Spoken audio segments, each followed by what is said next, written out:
Friends, this is a clock prophecy update for December 18, 2017. Some of you are asking about the prospects for the rapture this week, based on the idea that Hanukkah has some sort of connection to the catching up of the saints. The answer is no. We are not going to see the rapture of the church in 2017 because the first fruits of the harvest are the 144,000 Hebrews found in Revelation chapters 7, 12, and 14. This is clearly stated in Revelation 14, verse 4, which means the church has not arrived at the door into the marriage, nor can the 144,000 be the total makeup of the church. This is going to all play out in a very specific sequence, as I have discussed in articles and in messages at the website, and that sequence is not going to be violated because it is the biblical sequence of events, and we can't change it. Jesus said, "Be ye as men who watch for their Lord when he shall return from the wedding." Luke 12:36. How can a same-day rapture for every believer be true if some go into the marriage early while others go in late? The true teaching of Scripture is that the harvest will be divided, which is why Jesus added, "Many that are first shall be last, and last that shall be first." We can't be first or last once we are in heaven, but we can be first or last to enter into heaven. This focus on one calendar date with respect to the rapture is exactly how Satan used Harold Camping to mislead millions of people years ago. Don't let it happen to you. We are not to watch for the Lord's coming according to our own imagination. We have to do it according to what the Bible teaches. By ignoring the words of Jesus, and certainly by teaching against his words, we can miss God's perfect will for us and find ourselves in a much later harvest group. Don't let someone whose pursuit of vainglory cause you to stumble by separating you from the words of Jesus. We are coming to the end of a 42-month period that began where Revelation 13:3 fell on the clock in the summer of 2014, a key prophetic juncture discussed many times in these messages. The date of interest for us is January 20, 2018, which marks the end of 1,260 days from where the headwind event fell on the clock 4 summers ago. While I expected a near-fatal headwind to Barack Obama that year, it wasn't time for the seventh seal to open at that point, and I finally understood that the clock was never meant to reveal the day or hour of any future event. This was an important lesson for me, and I have continued to remind my readers that no one knows the date of any future event. Anyone who says otherwise is deceived and deceiving others. I am announcing January 20, 2018 as the start of a watch window that carries into the 5th of February as discussed in my September 2, 2017 update.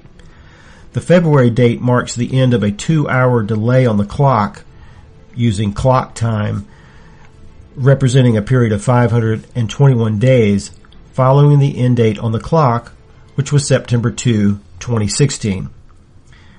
You will need to read all of my 2017 updates just to get partially up to speed on everything covered in this end-time message.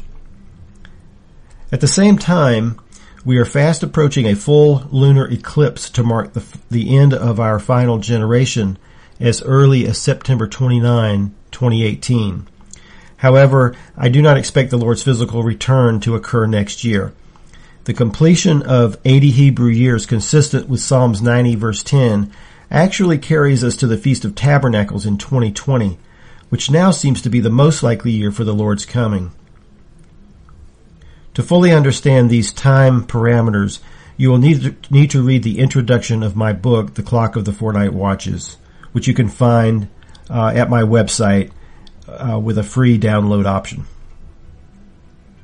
The significance of the approaching eclipse is that it is the final full lunar eclipse before the 80 Hebrew years runs out.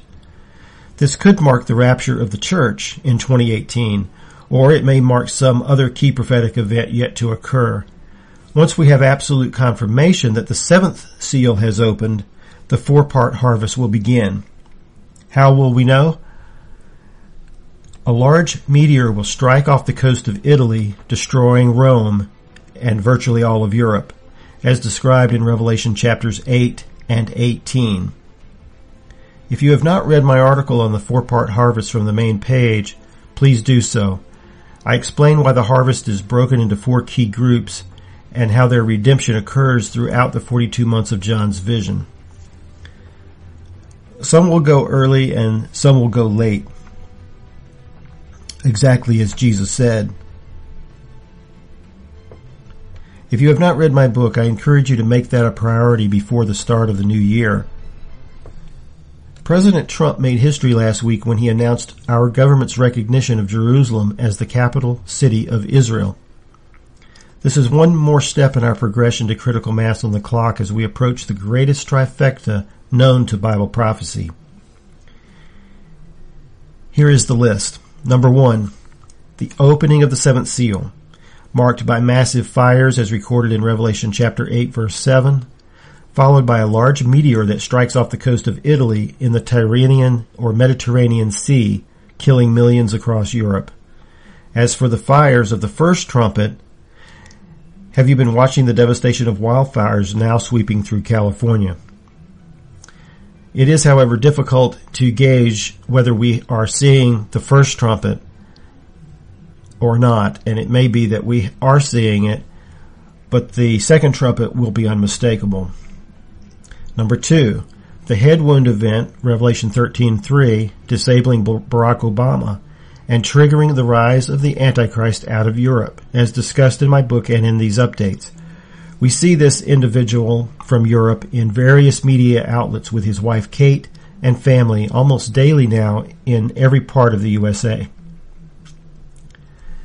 Number 3, the war of Psalm 83, which will no doubt be accelerated due in part to President Trump's declaration regarding Zion. God's preparation for judgment upon the nations in fulfillment of Revelation 16 verse 16 is quickly taking shape. Regardless of predictions for the date of the rapture before the end of this year, the rapture of the church is not a part of our immediate timeline, since the rise of the Antichrist and these other events must occur first. We are watching for the start of early harvest based on the Lord's words to us that we are to wait for Him to return from the wedding for us to open the door to Him. Why would Jesus say this if the rapture was a one-day event? Hanukkah in 2017 may well be a point of fulfillment for one or more of these end-time prophecies, but no one knows the day or hour of any future event. What we do know is that the rapture of the church cannot begin until after the head wound to Barack Obama and the rise of the Antichrist out of Europe. I want to wish you and your family the best possible holiday season and a new year filled with peace and joy.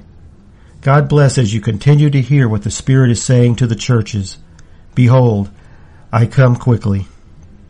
This is Peter John Brandel.